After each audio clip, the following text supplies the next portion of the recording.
மாணவர்களே, டான் கல்வி சேவையின்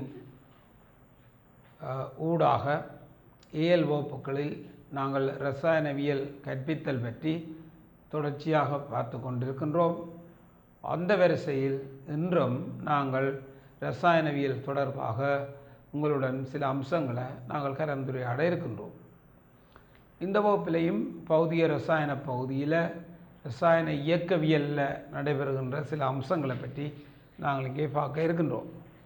ஏற்கனவே அதற்கான பிரசன்னங்களை நாங்கள் செய்திருந்த போதிலும் அநேகர் வேண்டுகோள்களுக்கிடங்க இந்த இரசாயன இயக்கவியல் பற்றிய கொள்கையை பற்றி நாங்கள் இங்கே கதைக்கின்றோம். இரசாயன இயக்கவியல், அதாவது கெமிக்கல் கைனெட்டிக்ஸ். குறித்த இரசாயன தாக்கம் ஒன்று நிகழுமா அல்லது நிகழாதா, ஒரு இரசாயன தாக்கம் குறித்த நிபந்தனையில் நடைபெறுமா அல்லது நடைபெறாதா என்பதை நாங்கள் அறிந்து கொள்வதற்கு வெப்ப இரசாயன தரவுகள் எங்களுக்கு பயன்படுத்தப்படுகின்றன. வெப்ப இரசாயன தரவுகள், வெப்ப இரசாயன தரவுகளில் டெல்டா ஜி கிப்ஸின் சுயாதீன சக்தி மாற்றம், டெல்டா ஏச் வெப்ப உள்ளுறை மாற்றம், டெல்டா எஸ் என்ட்ரோபி மாற்றம், இவற்றின் தரவுகளை நாங்கள் பயன்படுத்தி எவ்வாறு ஒரு குறித்த இரசாயன தாக்கம், அதாவது ஒரு தாக்கமானது அந்த நிபந்தனையில் நடைபெறுமா அல்லது நடைபெறாதா என்பதை அறிந்து கொள்வதற்கு இந்த வெப்ப இரசாயன தரவுகளை நாங்கள் பயன்படுத்துகின்றோம்.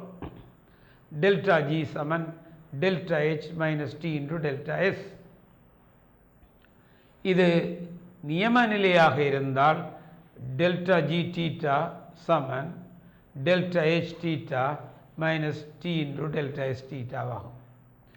டெல்டா ஜி தீட்டா என்பது நியம நிலையில் உள்ள கிப்ஸ் சுயாதீன சக்தி மாற்றத்தை குறிக்கும்.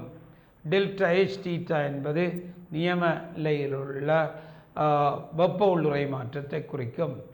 டெல்டா எஸ் தீட்டா என்பது நியம நிலையில் உள்ள தாக்கத்திற்கான என்ட்ரோபி மாற்றத்தை குறிக்கும். இவற்றை நாங்கள் கணிக்கும்போது இந்த டெல்டா ஜி பெருமானம் மைனஸ் நெகட்டிவ் ஆக இருக்குமா இருந்தால் சொல்கிறோம் இந்த தாக்கம் இந்த நிபந்தனையில் நடக்கும் என்று சொல்கிறோம். டெல்டா ஜி சமன் சைவர் ஆக இருந்தால் தாக்கம் நடந்து அது அதன் விளைவு கூறுகளுடன் சமநிலையில் காணப்படும் என்பதை நாங்கள் தெரிவிக்கின்றோம். டெல்டா ஜி தீட்டா பாசிட்டிவாக இருந்தால் அந்த தாக்கம் இந்த நிபந்தனையில் நடைபெற மாட்டாது, மிக குறைவாக நடைபெறும், நிகழ வாய்ப்பு குறைவு என்பதை நாங்கள் தெரிவிக்கின்றோம். அப்போ பாருங்கள், வெப்ப இரசாயன தரவுகள் மூலம் குறித்த தாக்கம் நடைபெறுமா அல்லது நடைபெற மாட்டாது என்பதை நாங்கள் சொல்லுகின்றோம். அப்படி என்று சொன்னால் இந்த இரசாயன இயக்கவியல் என்னத்தை தெரிவிக்கின்றது? பாருங்கள், ஒரு குறித்த தாக்கம் நடைபெறும் என்று சொல்லி போட்டு நாங்கள் விடலாம். ஒரு தாக்கம் ஓரளவு, அதாவது தாக்கின்ற ஒரு வீதம் கூட விளைவாக மாறினாலும் தாக்கம் நடக்கும். ஆனால் இந்த தாக்கம் எந்த அளவுக்கு நடைபெறும் என்பதை எடுத்து கூறுவதுதான் இந்த இரசாயன இயக்கவியல் ஆகும். அதாவது குறித்த தாக்கம் நடைபெறும் என்ற இரசாயன தரவின் மூலம் கிடைக்க பெற்றாலும் அது எந்த அளவுக்கு நடைபெறும். டெல்டா ஜி தீட்டாவை கணித்தலின் போது டெல்டா ஜி தீட்டா சமன் delta H theta minus T into delta S theta இப்படி கணித்து பெறப்படும் போது டெல்டா ஜி மைனஸ் பெருமானம் உடையதாக இருந்தால் நாங்கள் சொல்கின்றோம் இந்த தாக்கம் இந்த நிபந்தனையில் நடக்கும் என்பதை நாங்கள் தெரிவிக்கின்றோம். டெல்டா ஜி சமனாக இருந்தால் தாக்கம் ஒன்று நடைபெற்று அதன் விளைவுடன் சமநிலையில் இருப்பதை நாங்கள் எடுத்து கூறுகின்றோம். டெல்டா ஜி தீட்டா பாசிட்டிவ் நேர்கணியம் உடையதாக இருந்தால் இந்த தாக்கம் இந்த நிபந்தனையில் நடைபெற மாட்டாது என்பதை நாங்கள் எடுத்து கூறுகின்றோம். அப்போ இந்த இரசாயன இயக்கவியல் என்றால் என்ன? குறித்த தாக்கம் நடைபெற்றாலும், அப்போ அங்கே பாருங்கள், ஒரு தாக்கம் அதாவது தாக்கி ஒரு வீதம் விளைவாக மாறலாம், அப்பவும் தாக்கம் நடைபெறுகிறதா? ஆகவே அவதானியங்கள், ஒரு தாக்கம் அது எந்த அளவுக்கு நடைபெறும் என்பதை எடுத்து கூறுவதுதான் இந்த இரசாயன இயக்கவியலாக்கம். ஒரு தாக்கம் ஒன்று எந்த அளவுக்கு நடைபெறும் என்பதை எடுத்து கூறுவதற்கு இந்த இரசாயன இயக்கவியலை நாங்கள் பயன்படுத்துகின்றோம். எனவே தாக்கங்களில் பல வகைகள் இருக்கின்றன. ஒன்று மிக மீதமான தாக்கங்கள், அதாவது மிக வீதத்துடன் மிக வேகத்துடன் நடைபெறும் தாக்கங்கள். அடுத்தது மீதமான தாக்கங்கள், மொடரேட், அதாவது தாக்கம் ஒன்று நடைபெறும், சாதாரணமாக நடைபெறும். அப்போ தாக்க வீதம் கூடிய தாக்கங்கள், சாதாரண தாக்கங்களுடன் நடைபெறும். அடுத்த மந்த தாக்கங்கள். அப்போ பாருங்கள், தாக்கங்களை அவற்றின் வீதங்களுக்கு ஏற்றால் போல் மிக விரைவான தாக்கங்கள், விரைவான தாக்கங்கள், மந்த தாக்கங்கள் என நாங்கள் இங்கே வகைப்படுத்துகின்றோம். அப்போ தாக்கம் ஒன்று நடைபெற்றாலும் அங்கே மிக விரைவானதா, விரைவானதா, மந்தமானதா என்பதை எடுத்து கூறுவதற்கு இந்த இரசாயன இயக்கவியலை நாங்கள் பயன்படுத்துகின்றோம். தாக்கம் நடைபெற வெடித்தலுடன் தாக்கம் நடைபெற்றால் நாங்கள் தெரிவிக்கின்றோம் அது மிக விரைவான தாக்கம். சாதாரணமான விளைவுகளை உருவாக்கி கொண்டு நடைபெற்றால் அது எங்களுக்கு விரைவான தாக்கம் என்று சொல்லுகின்றோம். அதாவது மணத்தியால கணக்காக குறித்த தாக்கம் நடைபெறுமாக இருந்தால் அந்த தாக்கத்தை மந்தமான தாக்கம் என்று சொல்லுகின்றோம். அவை கவனியங்கள். இப்போ தாக்கங்களின் வெவ்வேறு வகைகளை நாங்கள் பார்ப்போம். இப்போ உதாரணமாக பொட்டாசியத்தை எடுத்து நாங்கள் ஐதான அமிலத்தில் போடும்போது அது மிக வீதமான தாக்கமாக வெடித்தலுடன் தாக்கம் நடைபெறுகின்றது. சோடியத்தை அமிலத்தில் போடும்போது வெடித்தலுடன் தாக்கம் நடைபெறுகின்றது. சோடியத்தை நீரில் போடும்போது அதாவது விரைவான தாக்கம், அங்கே வெடித்தல் ஏற்படுவதற்கான சந்தர்ப்பம் குறைவு. பெருமளவு துண்டு சோடியத்தை போடும்போது அங்கு வெடித்தலை ஏற்படுத்தும். இரும்பு துருப்பிடித்தல், சமிபாடு, மெக்னீசியம் அரவப்பிள்ளை நீருக்கு சேர்த்து இவையெல்லாம் தாக்கம் நடைபெறும் மிக மந்தமான தாக்கங்களாகும். அவை தாக்கங்கள் மிக விரைவான தாக்கங்கள், விரைவான தாக்கங்கள், மந்த தாக்கங்கள் என வரையறை செய்யப்படும். அப்போ இப்போது இந்த இயக்கவியல்களில் இந்த தாக்கங்கள் பற்றி நாங்கள் அவதானிக்கப்படும் போது அவைகளுடைய சிறப்பு அம்சங்களை பற்றித்தான் இப்போது நாங்கள் இங்கே பார்க்க இருக்கின்றோம். ஒரு தாக்கம் ஒன்று நடைபெற வேணுமாக இருந்தால் என்ன நிபந்தனைகள் திருப்தியாக்கப்படல் வேண்டும் என்பதை பற்றி நாங்கள் இரசாயன இயக்கவியல் தொடர்பாக இங்கே உற்று நோக்க இருக்கின்றோம். அவை மாணவர்களே, தாக்கங்கள் பல்வேறு விதமாக நடைபெறுகின்றது. இப்போ சொல்லியிருக்கின்றோம், மந்தமான தாக்கம் இருக்கின்றது, மிக விரைவான தாக்கமும் இருக்கின்றது. அவை இந்த தாக்கங்களுக்கான வேறுபாடுகளை நாங்கள் பார்க்கின்றோம். ஒரு தாக்கம் நடைபெறுவது என்றால் சொல்லுகின்றோம், மிக பிரதானம் அந்த அலகு நேரத்தில் உருவாகும் விளைவு, அலகு நேரத்தில் மறையும் தாக்கி என்பவற்றை கொண்டுதான் இங்கே நாங்கள் வீதங்களை தீர்மானிக்கக்கூடியதாக இருக்கும். ஆகவேதான் இந்த இரசாயன இயக்கவியல் தொடர்பாக நாங்கள் என்ன காரணங்களை நாங்கள் இங்கே முன்வைக்க போகின்றோம் என்பதை பற்றி இப்போது நாங்கள் பார்த்துக்கொள்வோம். அதற்கு முதலாவது அம்சமாக நாங்கள் இங்கே கருத போகின்றோம். ரைட் மாணவர்களே, நாங்கள் இப்போது இந்த இரசாயன இயக்கவியல் தொடர்பான ஒரு ரேபிட் ரிவிஷன் ஒன்றை நாங்கள் தான் பார்க்க இருக்கின்றோம். அதாவது ஒரு மீட்டல் வகுப்பு ஒன்றை விரைவாக செய்ய இருக்கின்றோம். அப்போ பாருங்கள், அதிலே நாங்கள் முதலாவது துவக்கப்பட்ட கேள்வி, முதலாவது கேள்வியை பாருங்கள். அதாவது பாருங்கள், ஓர் இரசாயன தாக்கம் நடைபெறுவதற்கு அத்தியாவசியமான தேவைகளை மோதற் கொள்கை கொண்டு விளக்குக. ஒரு இரசாயன தாக்கம் நடைபெறுவதற்கு அத்தியாவசியமான தேவைகளை மோதற் கொள்கை கொண்டு விளக்குக. சரியோ? பாப்பா, கேள்வியை மீண்டும் சொல்லுகின்றேன். ஒரு இரசாயன தாக்கம் நடைபெறுவதற்கு அத்தியாவசியமான தேவைகளை மோதற் கொள்கை கொண்டு விளக்குக. ரைட். அப்போ மாணவர்களே அவதானியங்கள், நாங்கள் கேட்கப்பட்ட கேள்வி ஒரு இரசாயன தாக்கம் நடைபெறுவதற்கு தேவையான தேவைகளை இந்த மோதற் கொள்கை மூலம் விளக்குக. அப்போ பாருங்கள், இந்த மோதல் கொள்கை என்னத்தை கூறுகின்றதுன்னு சொன்னால் கவனியுங்கோ. குறித்த ஒரு இரசாயன தாக்கம் ஒன்று நடைபெற வேண்டுமாக இருந்தால் தாக்குகளுக்கிடையிலே மோதல் நடைபெற வேண்டும். மோதல் இல்லாமல் எதுவும் இல்லை. மோதினால்தான் தாக்கம் நடைபெறும் நிகழ வாய்ப்பு காணப்படும். அப்போ குறித்த இரசாயன தாக்கம் ஒன்று நடைபெற வேண்டும் என்றால் தாக்கிகள் ஒன்றுடன் ஒன்று மோதலை ஏற்படுத்த வேண்டும். மோதல் பிரதானமானது. ஆகவே தாக்கம் ஒன்று நடைபெறுவதற்கு மோதல் நிபந்தனை அவசியமாகும். மோதல் பிரதானமானதாகும். மோதல் பிரதானமானதாகும். இரண்டாவது பாருங்கள், அவர் இனி மோதுவதற்கு, இந்த தாக்கங்கள் மோதுவதற்கு அந்த தாக்குகளிடையே போதுமான சக்தி, ஏவற் சக்தி கொண்டிருக்க வேண்டும். சக்தி இல்லாமல் மோதல் நடந்தும் பிரயோசனம் பெறாது. ஆகவே தாக்கிகள் அதாவது போதிய அளவு சக்தி கொண்டிருக்க வேண்டும். உங்களுக்கு பொதுவான தாக்கங்களில் பார்க்கலாம், ஏவற் சக்தி ஒன்று இருக்கின்றது. அப்போ குறித்த தாக்கத்துக்கு தேவையான அந்த ஏவற் சக்தியை அடைதல் அல்லது அதிலும் பார்க்கக்கூடிய சக்தியை அடையும் போது தான் மோதல்கள் சிறப்பாக அமைந்து கொள்கின்றன. அப்போ பாருங்கள், அப்போ ஒன்று தாக்கிகளிடையே மோதல் நடைபெற வேண்டும். இரண்டாவது, அந்த தாக்கிகள் ஒவ்வொன்றும் அந்த தாக்கத்துக்கு தேவையான ஏவற் சக்தி அல்லது அதனிலும் கூடிய சக்தியை மூலக்கூறுகள் கொண்டிருத்தல் வேண்டும். இரண்டாவது. மூன்றாவது கவனியுங்கள், மூன்றாவது பிரதானமானது. பாருங்கள், மோதுகை நடைபெற்று ஏவற் சக்தியையும் அவற்றில் இருந்தால் தாக்கம் நடைபெறும் என்று நாங்கள் கூறிவிட முடியாது. மோதுகை நடைபெற்று ஏவற் சக்தியும் இருக்குமா இருந்தால் தாக்கம் நடைபெறும் என்று கூறிவிட முடியாது. அப்போ கவனிக்க வேணும் பிள்ளைகளை. அதாவது இந்த மோதல் நடைபெற்று அவற்றுக்கு தேவையான ஏவற் சக்தியின் தாக்கில் மூலக்கூறுகளில் காணப்பட்டாலும் பொருத்தமான திசைமுக மோதுதல், சார்பு திசை மோதுதல், பயன்படும் மோதுதல், அவை பயன்படும் மோதுதல், குறித்த திசை மோதுதல் இல்லாமல் தாக்கம் நடைபெற மாட்டார்.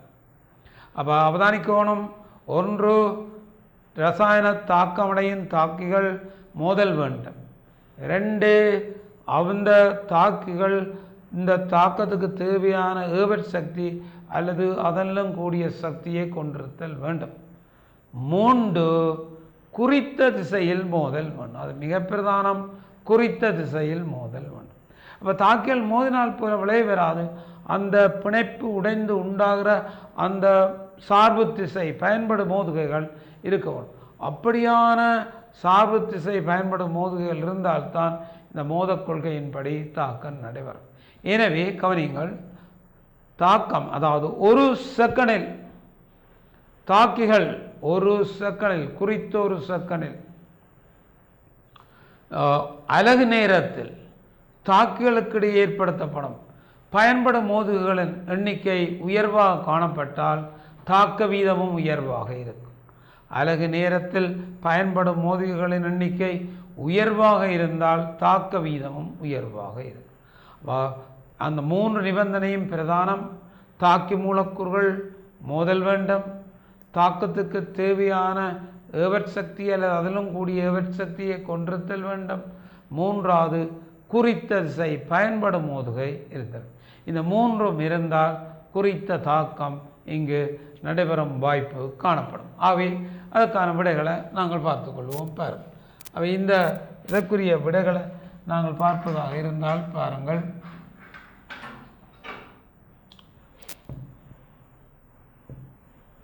பாருங்கள் முதலாவது பாருங்கள் மூலக்கூறுகள் இடையே மோதல்கள் இடம்பெற வேண்டும். குறித்த ரசாயன தாக்கம் நடைபெறுவதற்கு மூலக்கூறுகளிடையே மோதல்கள் இடம்பெற வேண்டும். தேவையான சக்தி தடையை தாண்டுவதற்கு மூலக்கூறுகள் போதிய சக்தியை கொண்டிருத்தல் வேண்டும். தேவையான சக்தி தடையை தாண்டுவதற்கு மூலக்கூறுகள் போதிய சக்தியை கொண்டிருத்தல் வேண்டும்.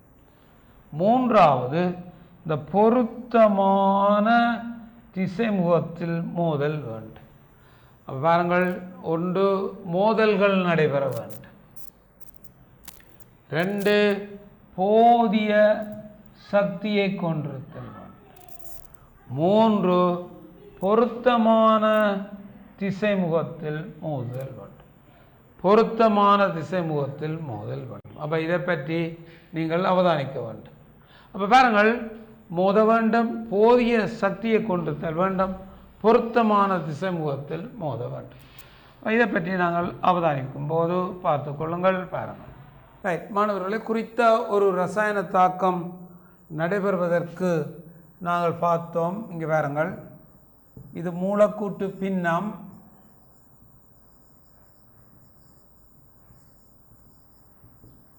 இது கதி என்பவற்றை நாங்கள் பார்த்தோம். இந்த வரைவு உங்களுக்கு தெரியும், ஒரு பெல் ஒரு வரைவாக அமைவதை நாங்கள் காணலாம். இந்த வரைவு ஒரு பெல் ஷேப் வரைவாக அமைவதை நாங்கள் காணலாம். ஒரு பெல் ஒரு வரைவாகும் பாருங்கள், ஒரு பெல் ஷேப்பில் வர வரைவாகும். எனவே இதுதான் அந்த குறித்த தாக்கத்திற்கு தேவையான ஏவற் சக்தியை நாங்கள் காட்டுகின்றோம். இதுதான் அந்த ஆக்டிவேஷன். பாருங்கள், இந்த ஏவற் சக்தியை தாண்டிய மூலக்கூறுகள் இவைதான் அந்த மோதல் அடையக்கூடியவையாகும்.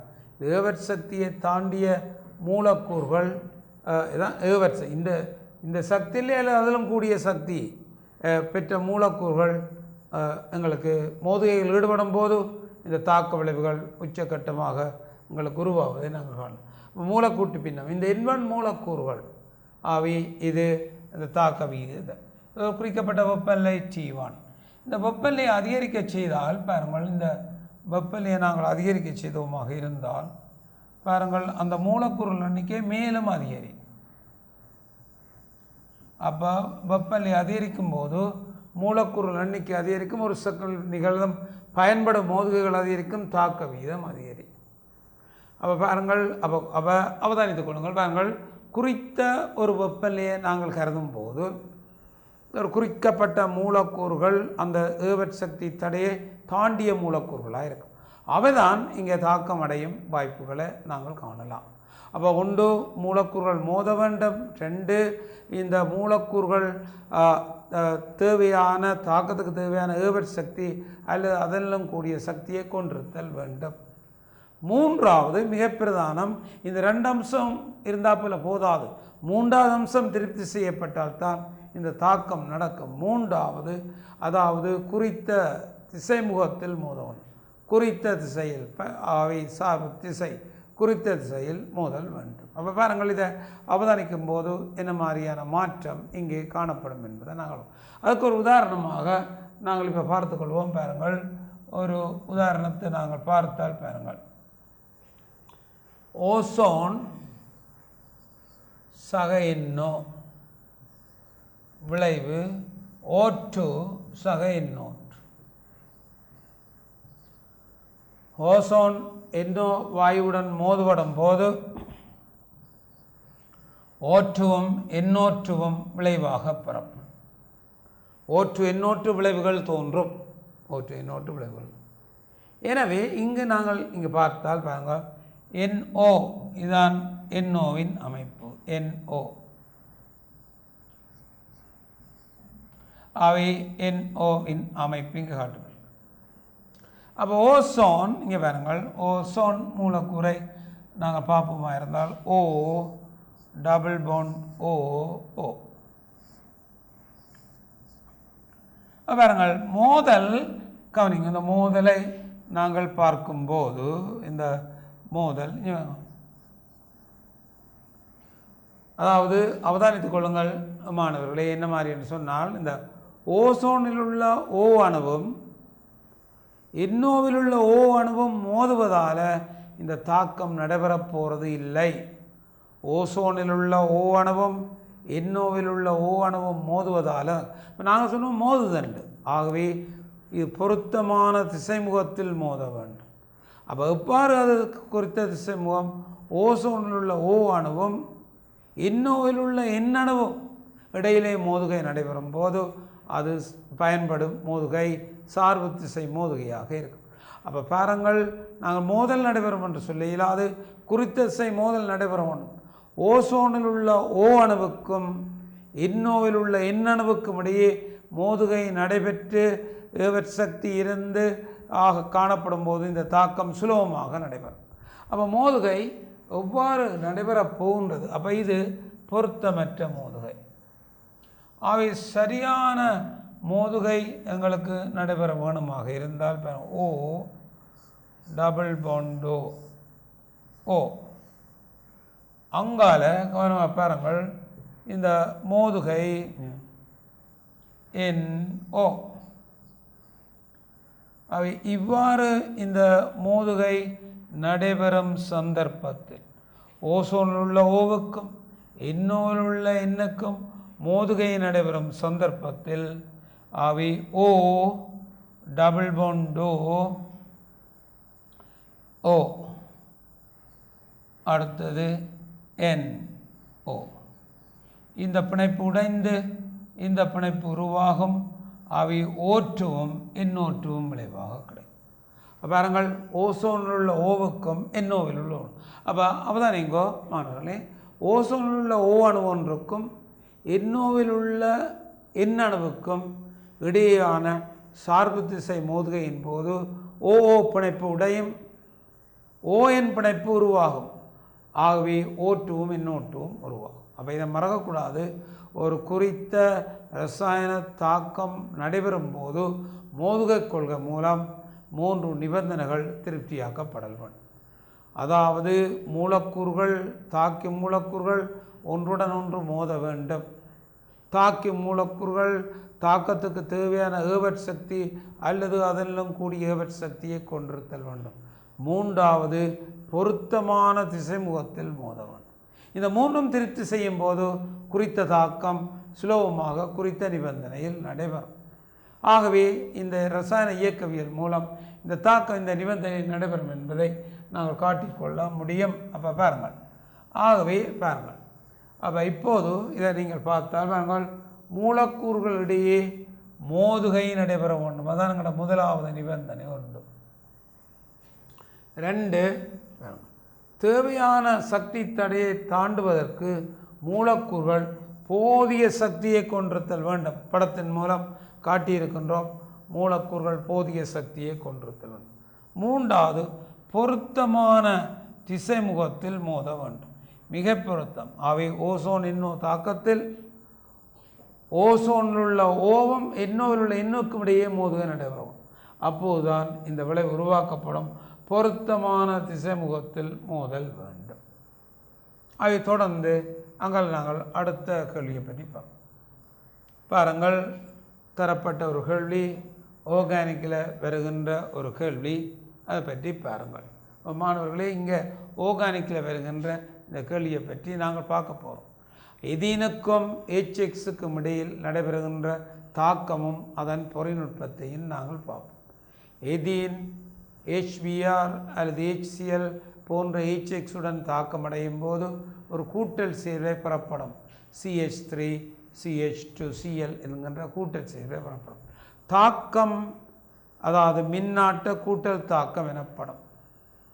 ஆகவே இப்பகையான தாக்கங்களில் என்ன மாதிரியான மோதுகைகள் நடைபெறும் என்பதை நாங்கள் பார்க்க போகின்றோம். பாருங்கள், அப்போ எதீன் HBr CH3 CH2Br, எதீன் HCl CH3 CH2Cl.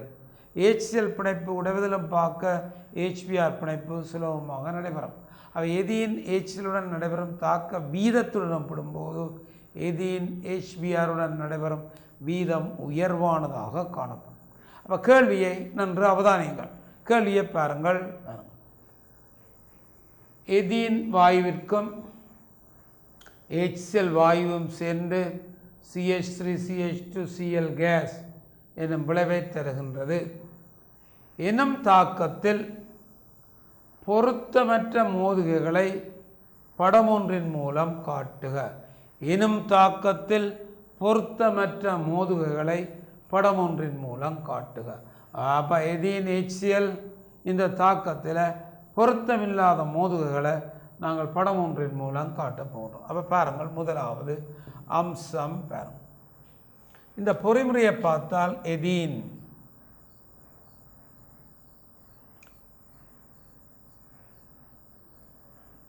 சக HCl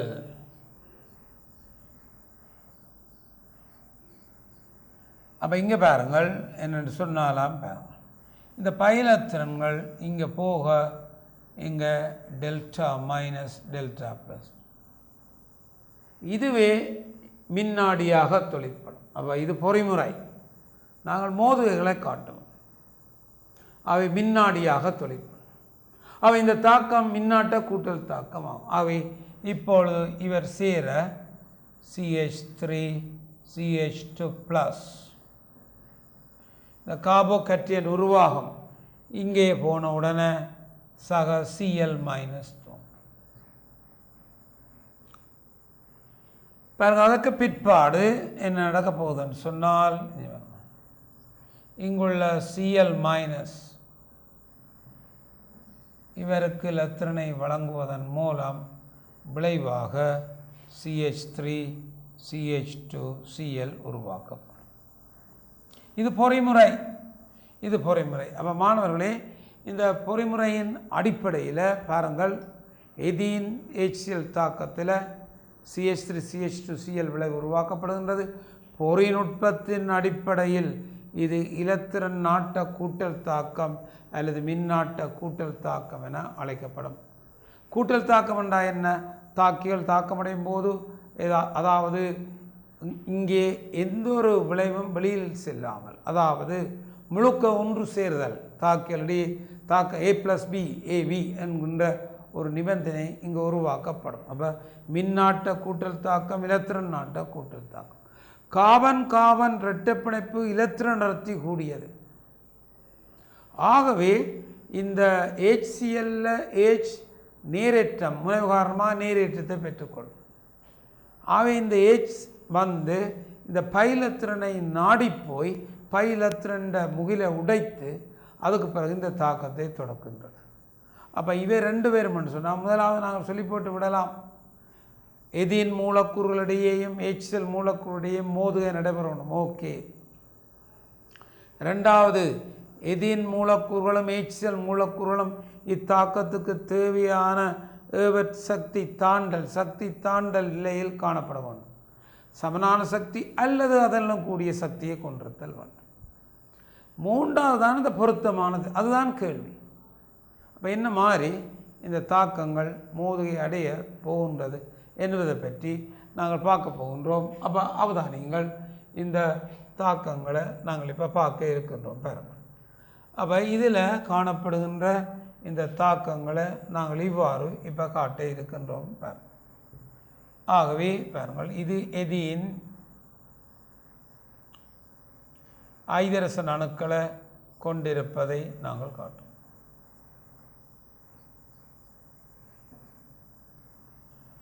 HCl பாருங்கள், Cl பெரிய ஒரு அணு, H சிறிய ஒரு அணு. இது டெல்டா ப்ளஸ் ஆக இருக்கும். இது டெல்டா. ஏற்கனவே இது அடர்த்தி கூடி. எனவே பாருங்கள், ClH. இது இந்த பைலத்திரன் கிளவுட்ஸை மோதுவது அவ்வளவு பொருத்தமற்ற மோதுகை. ஏன்? இது டெல்டா மைனஸ், இவையும் சார்ஜ் ஆக இருக்கும், ஒன்று தள்ளும். அவை இது ஒருபோதும் விளைவை தரப்போகிறது இல்லை. பைலத்திரன் கிளவுட்ஸை தான் மோத வேண்டும். அவை Cl போய் மோதுவதால் விளைவிருக்க போகிறது இல்லை. அதே மாதிரி இதை பாருங்கள், HH.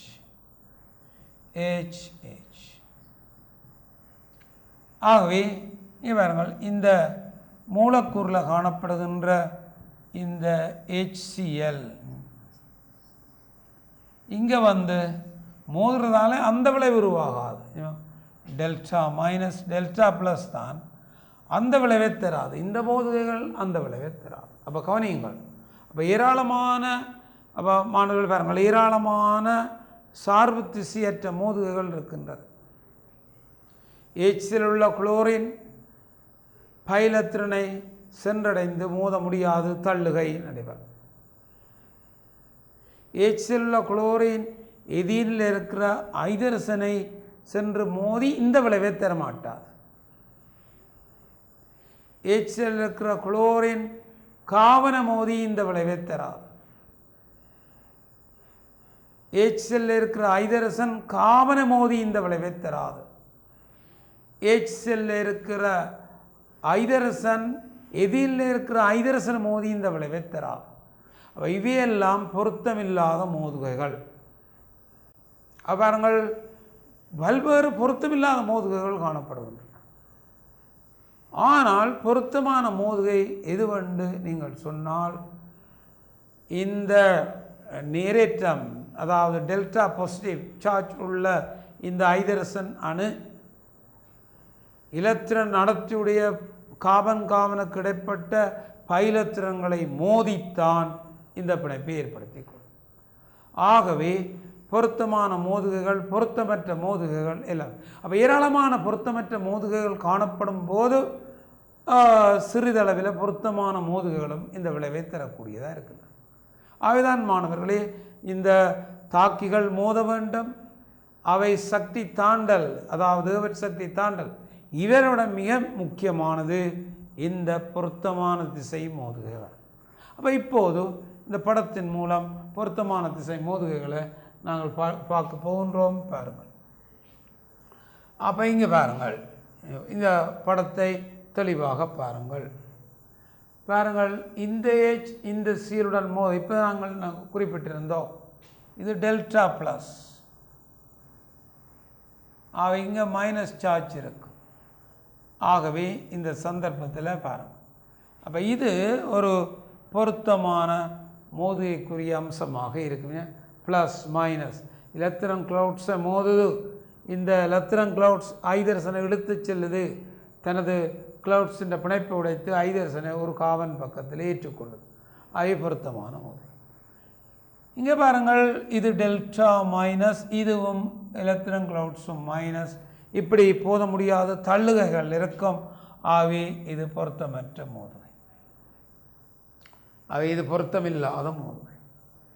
பாருங்கள், இங்கே குளோரின் இந்த காபனை மோதுவதால் பிரயோசனம் இல்லை. காபன் குளோரின் டெல்டா மைனஸ், காபனன் டெல்டா, இதுவும் பொருத்தமில்லாத மோதுகைகள், பொருத்தமில்லாத மோதுகைகள்.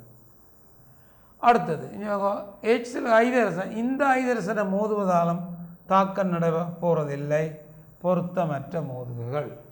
அப்போ ஐதரசன் இந்த ஐதரசனை மோதினாலும் தாக்கமில்லை. ஐதரசன் இந்த 4 ஐதரசனில் எதை மோதினாலும் தாக்கமில்லை. ஐதரசன் இந்த காவனை மோதினாலும் தாக்கமில்லை. குளோரின் இந்த காவனை மோதினாலும் தாக்கமில்லை. குளோரின் இந்த ஐதரசன் மோதினாலும் அந்த தாக்கம் நடக்கும்.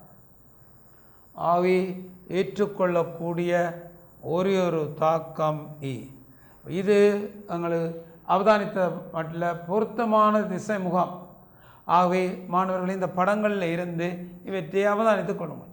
ஆகவே இங்கே நாங்கள் பொருத்தமான திசை முகம் என்னென்று சொல்ல போகிறோம் என்றால், காபன் இரட்ட பிணைப்பில் காணப்படும் அசையக்கூடிய இந்த பைலத்திரன்கள் அவை அசைந்து HCl இருக்கிற ஐதரசனை சூழ்ந்து பிடித்துக்கொள். அதன் மூலம் அந்த எலக்ட்ரான் கிளவுட்ஸ் ஐதரசனை இழுத்து சென்று தனது இந்த பைப்பிணைப்பை உடைத்து அந்த ஐதரசனை குறித்த ஒரு காமனின் பக்கம் சேர்த்துவிடும்.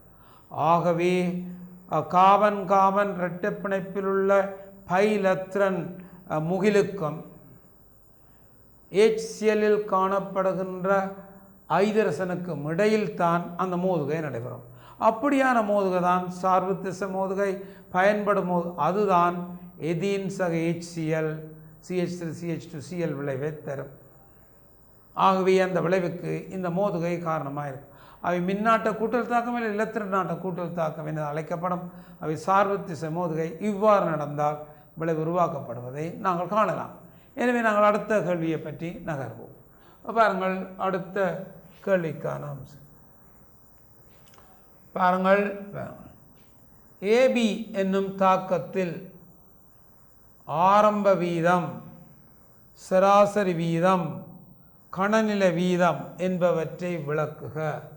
AB என்னும் தாக்கத்தில் ஆரம்ப வீதம், சராசரி வீதம், கணநிலை வீதம் என்பவற்றை விளக்குக. அப்பதான் நீங்கள் மாணவர்களே 3 வீதங்கள் கேட்கப்பட்டிருக்கிறது. ஒரு தாக்கத்தில் 3 வீதங்கள் கேட்கப்பட்டிருக்கிறது. என்ன மாதிரி என்று சொன்னால், முதலாவது வீதம் என்றால் என்று உங்களுக்கு தெரிந்திருக்க வேண்டும்.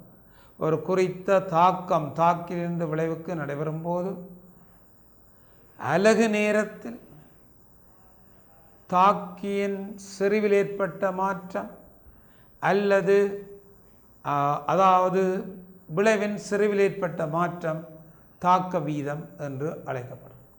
அவர்கள் குறித்த தாக்கம் ஒன்று நடைபெறும் போது அலகு நேரத்தில் தாக்கியின் செறிவில் ஏற்பட்ட மாற்றம், அலகு நேரத்தில் விளைவின் செறிவில் ஏற்பட்ட மாற்றம், இது தாக்க வீதம் என அழைக்கப்படும். வீதம் நேரத்துடன் தொடர்புடையது. செறிவில் ஏற்பட்ட மாற்றம், தாக்கியின் செறிவில் ஏற்பட்ட மாற்றம், விளைவின் செறிவில் ஏற்பட்ட மாற்றம் தாக்க வீதம் என அழைக்கப்படும். இது தாக்க வீதம். பாருங்கள், அப்போ மாற்றம் என்று குறியும் போது இறுதி செய்ய ஆரம்பம், அதாவது தாக்கியின் இறுதியில் ஏற்பட்ட செறிவு செய்ய ஆரம்பத்தில் தாக்கியிருந்த செறிவு. அதே மாதிரி விளைவு, இறுதி விளைவு ஏற்பட்ட செறிவு, ஆரம்ப விளைவு செறிவு.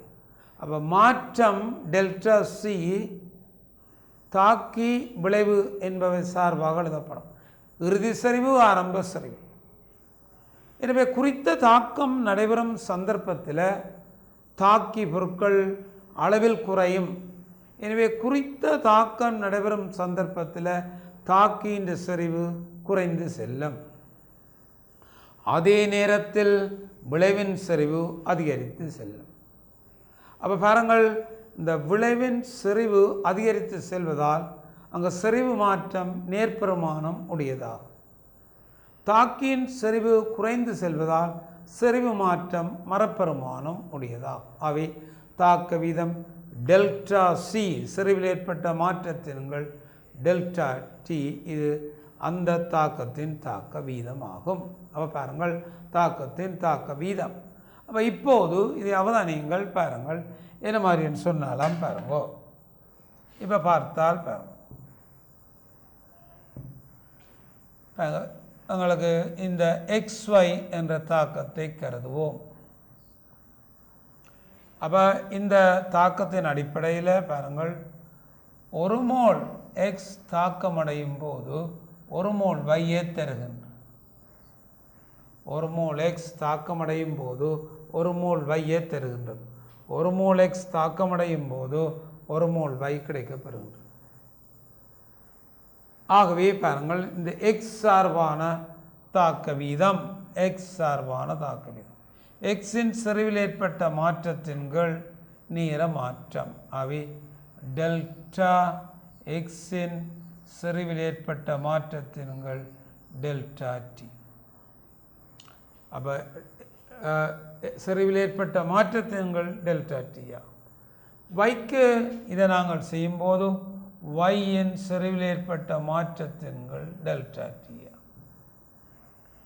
பாருங்கள், செறிவில் ஏற்பட்ட மாற்றத்தின்கள் நேர மாற்றம், செறிவில் ஏற்பட்ட மாற்றத்தின்கள் நேர மாற்றம். அவை செறிவில் ஏற்பட்ட மாற்றத்தின்கள் நேர மாற்றம், செறிவில் ஏற்பட்ட மாற்றத்தின்கள் நேரம். அப்போ பாருங்கள் மாணவர்களே, பாருங்கள், இந்த தாக்கம் XYயை நாங்கள் கருதும் போது X தாக்க வீதம் குறைந்து செல்ல Y மோதல்களை ஏற்படுத்தக்கூடிய வாய்ப்பை நாங்கள் ஏற்படுத்துகின்றோம். அப்போ பாருங்கள், Xின் செறிவில் ஏற்பட்ட மாற்றத்தின்கள் Yயின் செறிவில் ஏற்பட்ட மாற்றம். அப்போ டெல்டா Xங்கள் டெல்டா டி, டெல்டா Yங்கள் டெல்டா.